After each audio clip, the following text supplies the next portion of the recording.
Namaste, Dandava Pranam. By the instruction and grace of our spiritual master, Om Vishnupad, Paramahamsa Sripad Bhakti Madhava Puri Maharaj, we are here reading Srimad Bhagavatam, Om Namo Bhagavate Vasudevaya. Canto 3, the Status Quo, Chapter 29, Text 26. Atmanascha parasyapi yakarot yantarodaram tasya binadrisho mrityur vidhadhe bhayam ulbanam. As the blazing fire of death, I cause great fear to whoever makes the least discrimination between himself and other living entities because of differential outlook. Purport. There are bodily differentiations among all varieties of living entities, but a devotee should not distinguish between one living entity and another on such a basis. A devotee's outlook should be that both the soul and the supersoul are equally present in all varieties of living entities. Text 27. Atamam sarva bhuteshu bhutatmanam kritalayam arhaye dhanam anabhyam maitrya chakshusha. Therefore, through charitable gifts and attention, as well as through friendly behavior, and by viewing all to be alike, one should propitiate me, who abide in all creatures as their very self. Purport. It should not be misunderstood that because the supersoul is dwelling within the heart of a living entity, the individual soul has become equal to him. The equality of the supersoul and the individual soul is misconceived by the impersonalist. Here it is distinctly mentioned that the individual soul should be recognized in relationship with the Supreme Personality of Godhead. The method of worshiping the individual soul is described here as either giving charitable gifts or behaving in a friendly manner. Free from any separatist outlook, the impersonalist sometimes accepts a poor individual soul as being a Daridra Narayana, meaning that Narayan, the Supreme Personality of Godhead, has become poor. This is a contradiction. The Supreme Personality of Godhead is full in all opulences.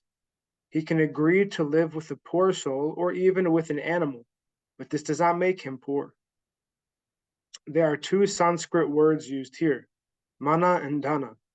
Mana indicates a superior, and dana indicates one who gives charitable gifts or is compassionate towards an inferior.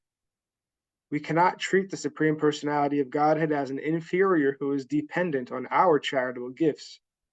When we give charity, it is to a person who is inferior in his material or economic condition. Charity is not given to a rich man. Similarly, it is explicitly stated here that mana, respect, is offered to a superior, and charity is offered to an inferior. The living entities, according to different results of fruitive activities, may become rich or poor, but the Supreme Personality of Godhead is unchangeable. He is always full in six opulences. Treating a living entity equally does not mean treating him as one would treat the Supreme Personality of Godhead. Compassion and friendliness do not necessitate falsely elevating someone to the exalted position of the Supreme Personality of Godhead. We should not, at the same time, misunderstand that the supersoul situated in the heart of an animal like a hog and the supersoul situated in the heart of a learned Brahmana are different. The supersoul in all living entities is the same Supreme Personality of Godhead. By his omnipotency, he can live anywhere, and he can create his Vaikuntha situation everywhere. That is his inconceivable potency. Therefore, when Narayan is living in the heart of a hog, he does not become a hog Narayan. He is always Narayan and is unaffected by the body of the hog. Text 28. Jiva Shrestahya Jivanam Tata prana brita shubhe, tata sachitta pavaras, tatas chandriya vritaya. Living entities are superior to inanimate objects, O Blessed Mother, and among them, living entities who display life symptoms are better. Animals with developed consciousness are better than them, and still are those who have developed sense perception.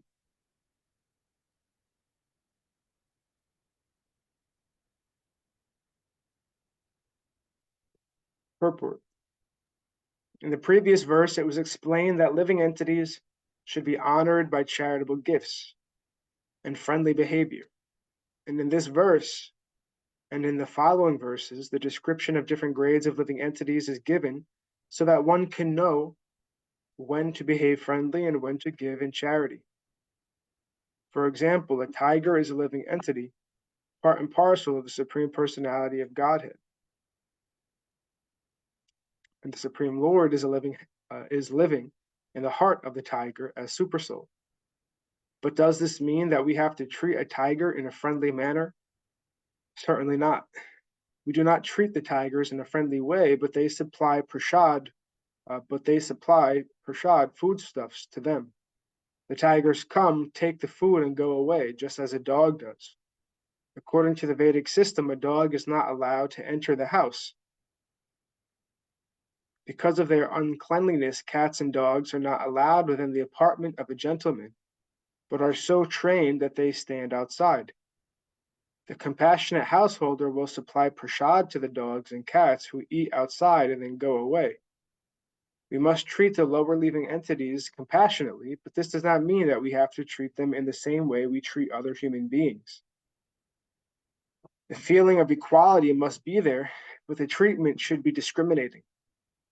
Just how discrimination should be maintained is given in the following 6 verses concerning the different grades of living conditions. The first division is made between dead, stone-like matter and the living organism. A living organism is sometimes manifested even in stone. Experience shows that some hills and mountains grow. This is due to the presence of the soul within that stone.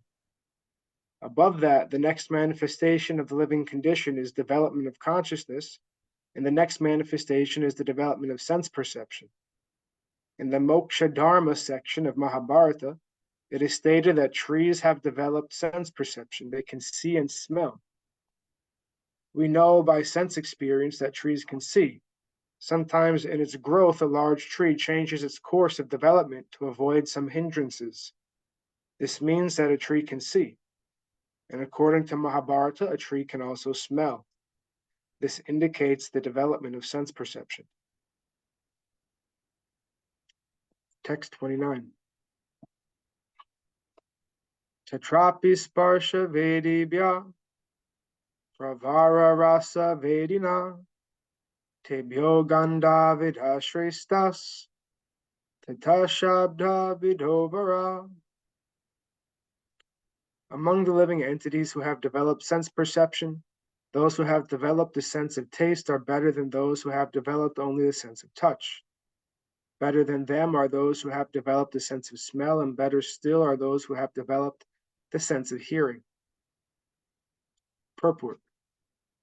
Although Westerners accept that Darwin first expounded the doctrine of evolution,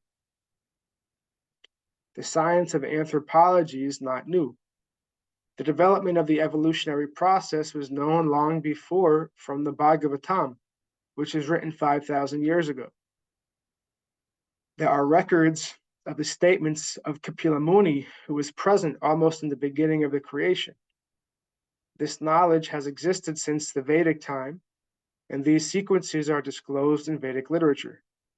The theory of gradual evolution or anthropology is not new to the Vedas. It is said here that amongst the trees there are also evolutionary processes. The different kinds of trees have touch perception. It is said that better than the trees are the fish because fish have developed the sense of taste. Better than the fish are bees who have developed a sense of smell.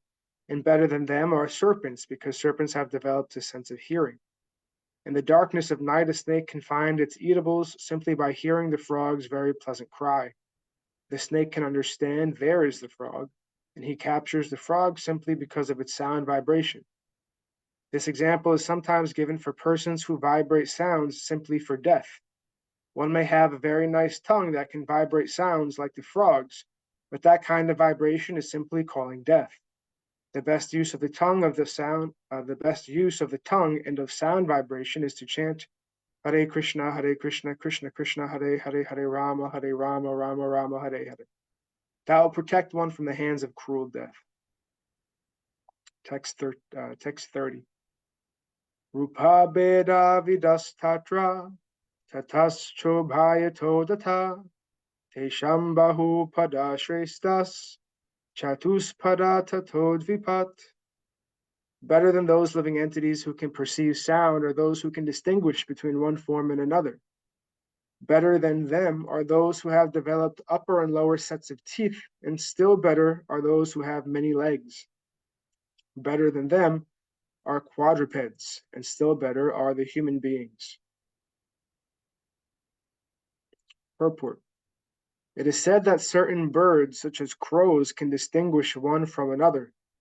Living entities that have many legs, like the wasp, are better than plants and grasses which have no legs. Four-legged animals are better than many-legged animals, and better than animals is the human being who only has 2 legs. 31. Tato varnascha chatvaras tesham brahmana uttama brahmaneshvapi vedagya hyarthagyo bhayadikas tata. Among human beings, the society which is divided according to quality and work is best, and in that society the intelligent men who are designated as brahmanas are the best. Among brahmanas, one who has studied Vedas is best, and among the brahmanas who have studied Vedas, one who knows the actual purport of Veda is the best. Purport. The system of 4 classifications in human society according to quality and work is very scientific. This system of brahmanas, kshatriyas, vaishyas, and sudras has now become vitiated as the present caste system in India, but it appears that this system has been current a very long time, since it is mentioned in Srimad Bhagavatam and Bhagavad Gita. Unless there is such a division of social orders in human society, including the intelligent class, the martial class, the mercantile, and the laborer class, there is always confusion as to who is to work for what purpose. A person trained to the stage of understanding the absolute truth is a brahmana, and once such a brahmana is a Vedagya, he understands the purpose of Veda. The purpose of Veda is to understand the absolute. One who understands the absolute truth in 3 phases, namely Brahman, Paramatma, and Bhagavan, and who understands the term Bhagavan to mean Supreme Personality of Godhead, is considered to be the best of the Brahmanas, or a Vaishnava. And thus ends our reading for today. We'll continue from text 32 on Friday. Jai Om Vishnupad Paramahamsa Sripad Bhakti Madhava Puri Maharaj Ki Jai. Jai Srila Prabhupada, Srila Guru Maharaj, Srila Guru Dev, Srila Acharya Dev, Srila Shanta Maharaj Ki Jai. Jai Rupanuga Guru Varga Ki Jai. All glories to the assembled devotees. All glories to the worldwide devotees. Sama Bhaktivedanta Vrinda Ki Jai. Jai Navarit Dham Ki Jai. Nashangapali Dham Ki Jai. Mayapur Dham Ki Jai. Jagannath Puri Dham Ki Jai. Baladev Subhadra Jagannath Ju Ki Jai. Ganga Mai, Yamuna Mai Ki Jai. Vrindavan Dham Ki Jai. Giri Govardhan Gupta Govardhan Dham Ki Jai. Sham Kund Radha Kund Ki Jai. Tulsi Devi Bhakti Devi Vrinda Devi Ki Jai. Jai Harnam Sankirtan Yagi Ki Jai. Scientific Sankirtan Yagi Ki Jai. Princeton Bhaktivedanta Institute Ki Jai. Shri Chaitanya Saraswat Institute Ki Jai. Shri Chaitanya Saraswat Mat Ki Jai. Jai Srimad Bhagavatam Ki Jai. Nitai Gaur Premanandi Hari Hari Hari Bol. Jai Shrimati Uma Devi Dasi Ki Jai. Jai Gurudev. Sripad Krishna Keshav Prabhu Ji Ki Jai. Dhanavad Pranam Didi. Dhanavad Pranam.